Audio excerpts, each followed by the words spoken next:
It sits with you when the lights go out. It walks beside you in the quiet hours, when the world is asleep and your mind is wide awake. It is the thought you cannot shake, the memory that repeats, the worry that tightens its grip around your chest long after the moment has passed. You have tried to push it away. You have tried to reason with it, to fight it, to outrun it. But it is always there, waiting. This is the problem that will not let you go. And in the beginning, you see it as a curse. You see it as a punishment for a past mistake, or a shadow cast by an uncertain future. You ask, why me? And the silence answers with nothing but the echo of your own frustration. You think that if you just think hard enough, you can solve it. If you just worry enough, you can control it. But the tighter you hold on, the more it suffocates you. You are not holding the problem is holding you. But what if this persistent weight is not a chain meant to bind you, but a tether meant to anchor you? What if the problem that refuses to leave you is the one thing you have been running from your entire life? It is not a punishment, it is a mirror. It reflects a part of you that is desperate to be seen, a wound that longs to be healed, a truth you have buried under layers of distraction. It will not let you go because you will not let yourself be still. The problem you carry is a question. And not every question has an immediate answer. Some questions are not meant to be solved, but to be sat with. They are meant to wear you down until you are soft enough to listen. Until you stop trying to control the outcome and start surrendering to the process. The problem is not your enemy, it is your teacher. And it will keep knocking until you open the door, not to let it in to destroy you, but to let it in to teach you. So tonight, I ask you to stop holding on. And I ask you to stop letting go. Instead, I ask you to sit. Sit with the weight. Stop asking it to leave, and start asking it what it is here to show you. For it is in the stillness of acceptance, not in the chaos of resistance, that the problem finally releases its hold on you. Not because it is gone, but because you have finally grown big enough to carry it with peace. The problem that will not let you go is not a random intruder that stumbled into your life by accident. It arrives with purpose, with intention, with a message encoded in its very persistence. And the reason it refuses to release its grip on you is not because the universe is cruel, nor because you are being tested beyond your capacity to endure. It is because your soul has been whispering something to you for years, and you have been too distracted to hear it. The problem is the whisper grown loud enough to shake you awake. It is the lesson you have been avoiding, dressed in the uncomfortable clothing of worry and regret. You see the surface of it, the immediate pain, the inconvenience, the fear, and you assume it is an enemy to be defeated. But beneath that surface lies a gift you have refused to unwrap. The loop you find yourself trapped in, the same thought circling back at midnight, the same anxiety rising at the same trigger, it is not a malfunction of your mind. It is a function of your growth. It repeats because you have not yet absorbed what it came to deliver. You have spent so much energy trying to escape the problem that you have not paused to examine what it is pointing toward. Every persistent difficulty carries within it a question that demands your honesty. What are you afraid to admit about yourself? What boundary have you failed to set? What truth have you buried beneath pleasing others? What part of you needs to die so a new part can be born? These are not comfortable questions, and the problem does not ask them gently. It asks them with the force of a wave that keeps crashing against your shore until you stop resisting and let it reshape you. The issue that refuses to leave is often the very issue that holds the key to your liberation.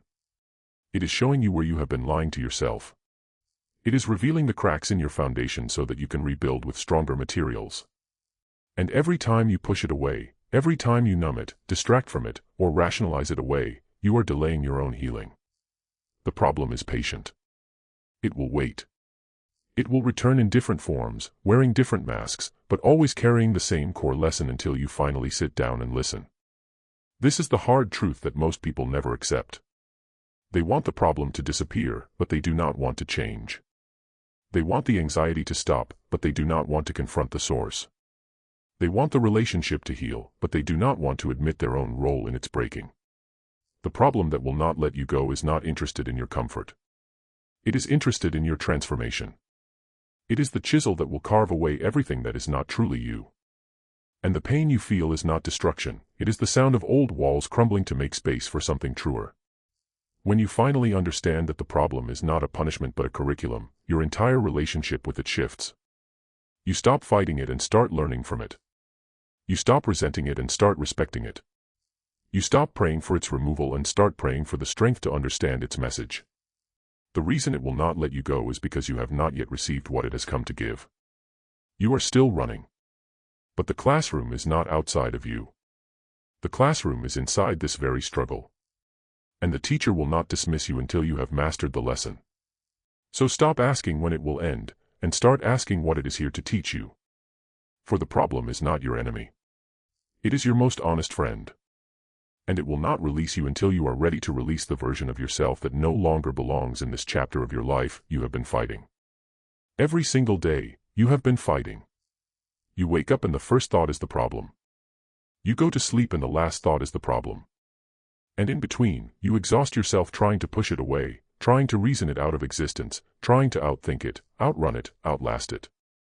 You have read articles, asked for advice, made lists, made plans, made promises to yourself that this will be the day you finally solve it. And yet, here you are, still carrying it.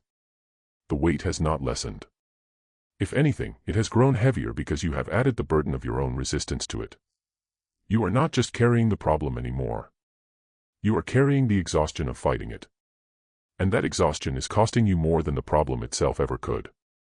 It is costing you your peace, your presence, your ability to see anything beyond the fog of your own struggle. You are so busy wrestling with the storm that you have forgotten that you were never meant to control the weather. This is the great illusion that traps so many souls. You believe that if you just resist hard enough, the problem will eventually give up and leave. But resistance does not weaken the problem. Resistance feeds it. Every time you tense against it, you give it more of your energy. Every time you lose sleep over it, you give it more of your life. Every time you let it steal your joy, you give it more of your power. The problem is not strong because of what it is. It is strong because of what you have given it. You have poured your attention into it like water into a vessel, and now it overflows and floods everything around you. The fight itself is what keeps it alive. The problem does not need you to solve it. It needs you to surrender to it. Not surrender in defeat, but surrender in acceptance. Not surrender as giving up, but surrender as letting go of the illusion that you are in control. The moment you stop fighting the problem, something shifts. The resistance drops, and in that dropping, you find space. Space to breathe. Space to see clearly. Space to realize that the problem was never as large as your fear of it made it seem. You have been treating the problem like an enemy to be conquered. But what if it is simply a wave that you are meant to ride, not a wall that you are meant to break? What if the peace you are searching for is not found on the other side of the problem, but is found within the problem itself, waiting for you to stop thrashing long enough to notice it? The cost of resistance is your entire life. You miss the smiles of your children because your mind is elsewhere. You miss the warmth of the sun because your eyes are fixed on the ground. You miss the present moment because you are trapped in a future that has not yet arrived and may never arrive. And for what? For a problem that will either resolve itself in time, or teach you something you desperately need to learn. Either way, the resistance has not helped you. It has only delayed your peace. So consider this: what if you stopped pushing? What if you stopped pulling? What if you simply sat down inside the very center of your discomfort and allowed yourself to feel it without judgment, without panic, without the desperate need to fix it? What if you let the problem be exactly what it is, and let yourself be exactly who you are in this moment, and trusted that the two could coexist without destroying each other? The battle you are fighting is not with the problem. The battle is with your own refusal to accept what is. And that is a battle you will never win.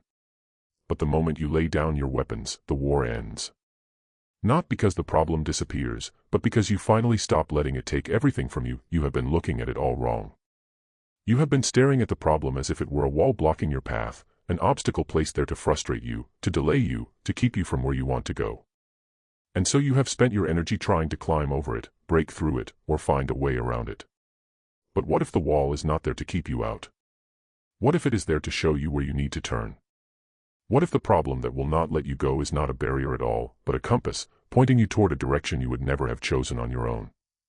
This is the shift in perception that changes everything. When you stop seeing the problem as an enemy and start seeing it as a guide, your entire relationship with it transforms. The weight does not become lighter, but your ability to carry it becomes stronger because you now understand its purpose. You are no longer a victim of your circumstances. You are a student of them. And the problem is your most honest teacher, showing you exactly where you have been blind, where you have been stubborn, where you have been settling for less than what your soul truly needs. Think about it. Every persistent difficulty in your life is pointing towards something that requires your attention.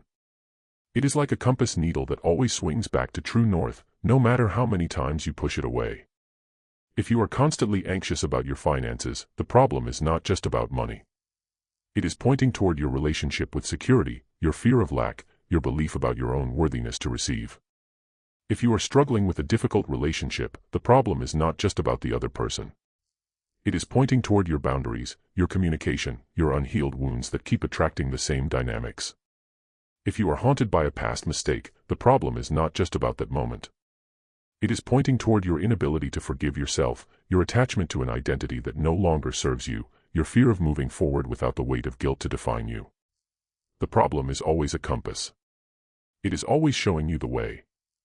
But you have been so focused on the needle that you have forgotten to look at the direction it is pointing. This is where true wisdom begins. Not in finding the answer, but in reading the sign. The problem is not asking you to fix it. It is asking you to follow it. To trace it back to its source, not in the external world, but within yourself. What is this situation revealing about you? What is it asking you to release? What is it asking you to become? When you shift your perception in this way, the problem ceases to be a source of fear and becomes a source of clarity. You stop asking, "Why is this happening to me?" and start asking, "What is this happening for?" And in that question, you find not just relief, but direction. You find not just peace, but purpose. You find not just an ending, but a beginning. The problem that will not let you go is not your curse. It is your compass. It will keep pointing until you finally turn and walk in the direction it has been showing you all along. And when you do, you will realize that the problem was never the destination. It was the road. It was the path that led you back to yourself. It was the voice that called you home when you had wandered too far. So stop fighting the compass. Start following it. For it will not lead you astray. It will only lead you where you have always needed to go. You have been searching for an answer. You have been searching for a way out, a solution, a fix that will finally make the problem disappear and return your life to the way it was before. You have been scanning the horizon for rescue, waiting for a sign, a breakthrough, a miracle that will lift this weight from your shoulders and set you free. But what if the freedom you are seeking is not found in the answer? What if it is found in the stillness within the question itself? This is the deepest truth that the problem has come to teach you. The solution is not out there. It is not in the next plan, the next conversation, the next strategy. It is in the quiet space you have been too afraid to enter, the space where you stop demanding that the problem resolve itself and start accepting that you can live alongside it without being destroyed by it. You have been so fixated on the destination that you have missed the journey. You have been so desperate for the problem to end that you have not allowed yourself to be present within it. And in that desperation, you have lost something precious. You have lost your peace, your presence, your ability to find joy in the midst of uncertainty. But there is another way. It is not the way of resistance. It is not the way of avoidance. It is the way of surrender. Surrender is not giving up. Surrender is giving in. Giving in to the reality of what is, without the need to change it before you can be at peace. Surrender is the recognition that some questions do not have answers that your mind can comprehend, and that is perfectly okay. Surrender is the understanding that you can be at peace even when the storm is still raging, because your peace does not depend on the storm. It depends on you. The problem that will not let you go is teaching you how to find stillness in the middle of chaos. It is teaching you how to breathe when you feel like you are drowning. It is teaching you how to trust when every instinct tells you to panic. And it is teaching you that you are bigger than the weight you carry. You are not the problem. You are the container that holds the problem. And the container can hold anything without being broken if it is grounded and strong. So stop waiting for the problem to leave before you allow yourself to rest. Stop telling yourself that you will be happy when it is resolved. Stop postponing your peace until some future date that may never come. The answer you are looking for is not an answer at all. It is a state of being. It is the quiet acceptance that you are exactly where you need to be, even if you do not understand why. It is the trust that the mystery of your life is unfolding exactly as it should, and your only job is to be present for it. When you stop fighting the question stops fighting you. It softens. It loses its power to terrify you because you are no longer resisting it. You have made space for it. And in that space, something miraculous happens. The problem does not disappear, but it shrinks. Not because it has changed, but because you have grown. You have expanded your capacity to hold it. You have become a wider vessel, and what once overflowed now fits comfortably within you. This is the quiet surrender that brings true peace.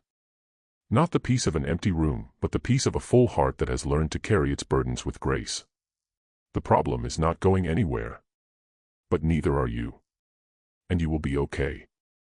Not because the problem is solved, but because you have finally learned to be still within the question, and that stillness is all the answer you will ever need.